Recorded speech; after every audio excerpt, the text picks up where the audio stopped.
اور اگر ہم ایک خیالی کہانی میں تو لکھ رہی ہوں نا، تو یہاں پر میں صرف جنگل لکھ دوں تب بھی کافی ہے. یعنی اگر میں نے کوئی تفصیل دینی ہے تو وہ بھی میں نے یہیں پر تفصیل والے حصے میں دینی ہے.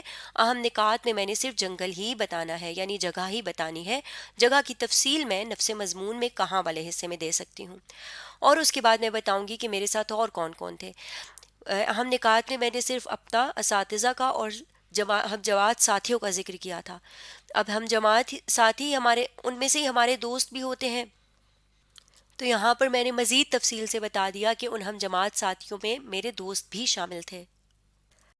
اب اس چیز کو ہم جملے میں کیسے لکھ سکتے ہیں؟ ان تینوں چیزوں کو ہم ایک یا دو یا تین جتنے بھی جملے بنائیں گے جس میں ہم ان تین چیزوں کی تفصیل دیں گے، ہم اس کو کیسے لکھ سکتے ہیں؟ نومبر کے آخری ہفتے میں اسکول کے اساتذہ کے ساتھ میں، میرے دوست اور باقی ہم جماعت جنگل کی سیر کے لیے گئے. اب یہاں پر دیکھیے میں نے ایک ہی جملے میں تینوں چیزیں بتا دی ہیں. کب گئے، کہاں گئے، کون کون اور ساتھ تھا. آپ چاہیں تو دو جملوں میں، تین جملوں میں، چھوٹے چھوٹے تین جملوں میں بھی آپ اپنی بات مکمل کر سکتے ہیں. یعنی آپ اپنے الفاظ میں، اپنے جملوں میں اس بات کو لکھ سکتے ہیں. اس کے بعد ہم نے بتانا ہے کہ ہم وہاں کیسے پہنچے، وہاں پہ جگہ کیسی تھی، سب کیسا محسوس کر رہے تھے. جیسے یہاں پر ہم آگے یوں لکھ سکتے ہیں، یا ہمیں یوں لکھنا ہے کہ ہم سب اسکول وین سے جنگل میں پہنچے. پھر یہاں پر بتا سکتے ہیں جنگل بہت بڑا تھا، وہاں بڑے بڑے درخت تھے، مختلف جانور اور پرندے تھے. اور اسی طرح جنگل کیسا تھا اس بارے میں ہم یہاں پر تفصیل سے بتا سکتے ہیں. اور اس بڑے سے جنگل کو دیکھ کر ہمیں کیسا محسوس ہو رہا تھا، یہاں پر ہم لکھتے چلے جائیں گے.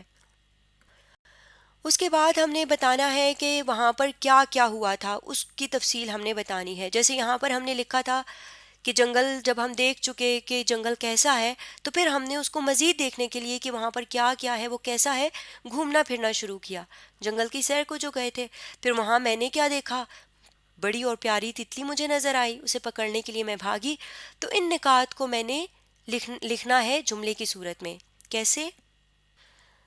یوں میں لکھ سکتی ہوں کہ ہم نے گھوم پھر کر جنگل کو دیکھنا شروع کیا. اچانک مجھے ایک بڑی اور پیاری سی تتلی نظر آئی. پھر یہاں پہ آگے ہر نقطے سے میں جملہ بناتی جاؤں گی کہ میں اس تتلی کو پکڑنے کے لیے اس کے پیچھے بھاگی، بھاگتے ہوئے مجھے ٹھوکر لگی اور پھر میں نے دیکھا تو تتلی غائب تھی. اس طرح سے کر کے ہر نقطے سے میں جملے بناتی چلی جاؤں گی تو یہ نفس مضمون والا حصہ مکمل ہو جائے گا. اس کے بعد ہم نے اختتام والا حصہ لکھنا ہوتا ہے. اختتام والے حصے میں سب سے پہلے کہ واقعہ ختم کیسے ہوا اور ہم نے اس واقعے سے کیا سیکھا، یا ہم اپنا احساس بتاتے ہیں کہ ہم نے کیا سیکھا. جیسے یہاں پر ہم نے کچھ نکات نوٹ کیے تھے کہ میرے ساتھ جو واقعہ ہوا تھا وہ ایسے ختم ہوا تھا کہ مجھے ایک بوڑھا آدمی نظر آیا جو کہ لکڑیاں جمع کر رہا تھا. میں نے اسے اپنی مشکل بتائی تو اس نے مجھے راستہ بتایا، میری مدد کی اور مجھے اپنے ساتھیوں تک لے آیا. پھر میرے ساتھی بہت پریشان تھے، مجھے دیکھ کر سب بہت خوش ہوئے.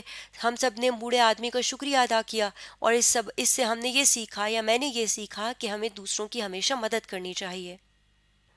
اب یہاں پر میں اس طرح سے جملہ بنا سکتی ہوں، یا مجھے بنانا چاہیے، یا میں نے بنا لیا ہے کہ مجھے ایک بوڑھا آدمی نظر آیا، وہ لکڑیاں جمع کر رہا تھا. میں ڈرتے ڈرتے اس کے پاس گئی اور اسے اپنی مشکل بتائی. اب یہاں میں نے ڈرتے ڈرتے کیوں لکھا کہ وہاں سارے جنگل میں اکیلی تھی اور اس آدمی کو میں جانتی بھی نہیں تھی، تو اس لیے مجھے ڈر لگا کہ کہیں یہ آدمی مجھے نقصان نہ پہنچائے. لیکن میرے پاس کوئی دوسرا آپشن بھی نہیں تھا. میں نے اور کوئی مجھے اپنا راستہ نظر نہیں آ رہا تھا واپسی کا، تو پھر مجھے اسی آدمی سے مدد لینا پڑی. تو میں نے ڈرتے ڈرتے میں اس کے پاس گئی اور اسے اپنی مشکل بتائی. پھر آگے میں لکھ دوں گی کہ اس نے کیسے میری مدد کی، مجھے راستہ نہ صرف یہ کہ بتایا بلکہ خود مجھے میرے ساتھیوں تک چھوڑنے آیا. اور پھر میرے ساتھی بہت پریشان تھے، میری گمشدگی پر میرے ساتھی بہت پریشان تھے. مجھے دیکھ کر وہ خوش ہوئے. میں نے اور میرے ساتھیوں نے یا میرے اساتذہ نے اس بوڑھے آدمی کا شکریہ ادا کیا. اور اس طرح باقی ہم سارے نکات اختتام والے حصے کے لکھتے چلے جائیں گے. تو اس طرح سے ہمارا ایک مضمون، بیانیہ مضمون مکمل ہو جائے گا. تو اس طرح سے بیانیہ مضمون کو ہمیشہ کہانی کی شکل میں لکھا جاتا ہے. آج ہم نے بیانیہ مضمون نگاری سیکھی ہے.